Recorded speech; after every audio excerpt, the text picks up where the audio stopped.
नमस्कार. Cook with Yogita मराठीमध्ये तुमचं खूप खूप स्वागत आहे. तर आज आपण बनवणार आहोत फक्त 2 कच्चे बटाटे आणि अर्धा वाटी तांदळाच्या पिठापासून बनणारा मस्त असा कुरकुरीत नाश्त्याची रेसिपी. तर व्हिडिओ शेवटपर्यंत नक्की बघा आणि कुठल्याही क्षणी आवडला तर व्हिडिओला लाईक नक्की करा. तर मी इथे 2 कच्ची बटाटे घेतली आहे.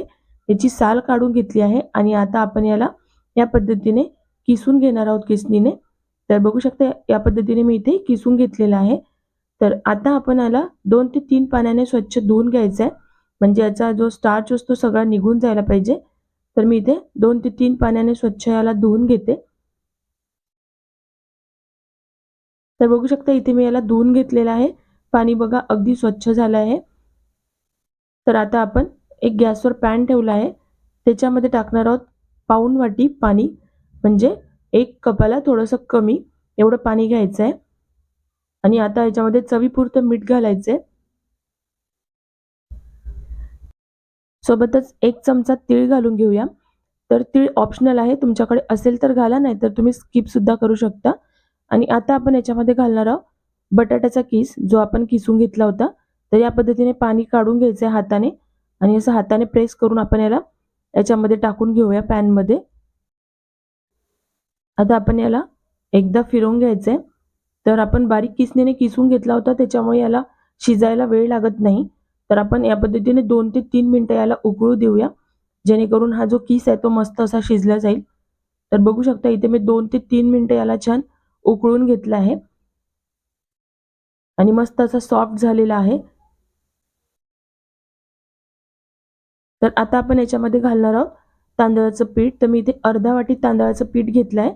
यामध्ये घालून घ्यायचंय आणि याला आता मिक्स करायचंय. आता आपण याला यावेळी गॅसचा फ्लेम बंद करून द्यायचा आहे. गॅसचा फ्लेम बंद करून आता आपण याला छान मिक्स करून घेऊया.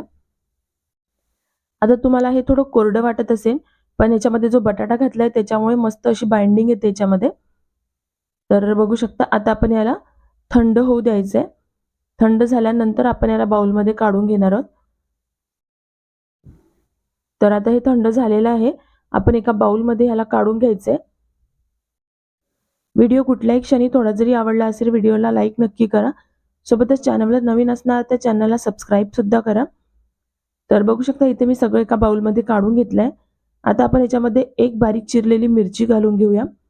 सोबतच 1 चमचा मी इथे चिली फ्लेक्स घेतले, कारण मी एकच हिरवी मिरची घेतली होती. तर तिखट तुम्ही तुमच्या हिशोबाने सेट करू शकता.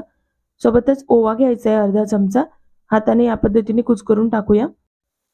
सोबतच पाव चमचा मी इथे जिरे पावडर घेते आणि अर्धा चमचा इथे चाट मसाला घेतलाय. मस्त अशी चटपटीत हे नाश्त्याची टेस्ट लागेल. आणि कोथिंबीर घ्यायची आहे. भरपूर अशी कोथिंबीर घेतली आहे बारीक चिरून घेतलेली. आणि आता हे सगळे आपल्याला मिक्स करून घ्यायचे. तर पाण्याचा वापर न करता या पद्धतीने हाताने मिक्स करून घ्यायचे. तर पाण्याची गरज याच्यामध्ये लागत नाही, कारण जो आपण बटाटा घेतलाय तो मस्त असा शिजला गेलाय, त्याच्यामुळे याच्यात छान अशी बाइंडिंग येते. तर बघू शकता या पद्धतीने मी इथे घट्टसर याला मळून घेतलंय. आता आपण याचे छोटे छोटे गोळे तोडून घेणार आहोत. थोडंसं हाताला तेल लावून घ्यायचंय आणि या पद्धतीने तुम्हाला जसा साईज पाहिजे तसं करू शकता. म्हणजे छोटे किंवा मोठे तुमच्या हिशोबाने करायचे आहेत. तर या पद्धतीने मी याला टिक्कीचा शेप देते. तर बघू शकता या पद्धतीने हाताने शेप देणार आहे आणि मस्त अशी टिक्की तयार झाली आहे. या पद्धतीने सगळे आपण इथे बनवून घेणार आहोत. तर एका प्लेटमध्ये याला ठेवून घ्यायचंय. तर मी इथे सगळे असे बनवून घेतले आहेत टिक्की. तर चला आता आपण गॅसवर मी तेल गरम करायला ठेवलं आहे. तर आपण याला फ्राय करून घेणार आहोत. तर तुम्ही याला डीप फ्राय सुद्धा करू शकता. तर मी इथे थोड्या तेलातच याला तळून घेणार आहे. तर बघू शकता एक सोबत जेवढे पॅनमध्ये बसतात तेवढे घालायचे. तर मी इथे जेवढे बनवले होते तेवढे सगळे पॅनमध्ये आले आहेत. तर एक सोबतच आपण याला फ्राय करून घेणार आहे. तर खूप जास्त वेळ लागत नाही आणि मस्त अशी कुरकुरी ही टिक्की बनते. चवीला सुद्धा खूप मस्त लागते. तर एकदा नक्की ट्राय करून बघा. तुम्ही हे मुलांच्या टिफिनमध्ये सुद्धा देऊ शकता. मुलं अगदी आवडीने खाणार. तर या पद्धतीने आपण याला मस्त अलटून-पलटून दोन्ही साइडनी फ्राय करून घ्यायचं आहे. जोपर्यंत याचा कलर छान असा गोल्डन होत नाही. तर बघू शकता या पद्धतीने मी सगळे असे फ्राय करून घेतले आहे. मस्त असा कलर आला याला. तर आता आपण याला एका प्लेटमध्ये काढून घ्यायचं आहे. ही रेसिपी तुम्हाला कशी वाटली मला कमेंट बॉक्समध्ये नक्की कळवा. आणि कुठून बघतायत हे सुद्धा सांगा, म्हणजे कळेल मला की तुम्ही कुठून कुठून माझ्याशी जोडले जातायत. तर सगळे टिक्के जे मी काढून घेतलेत. तर भेटू अशाच नवनवीन रेसिपींसोबत. Bye bye. Take care.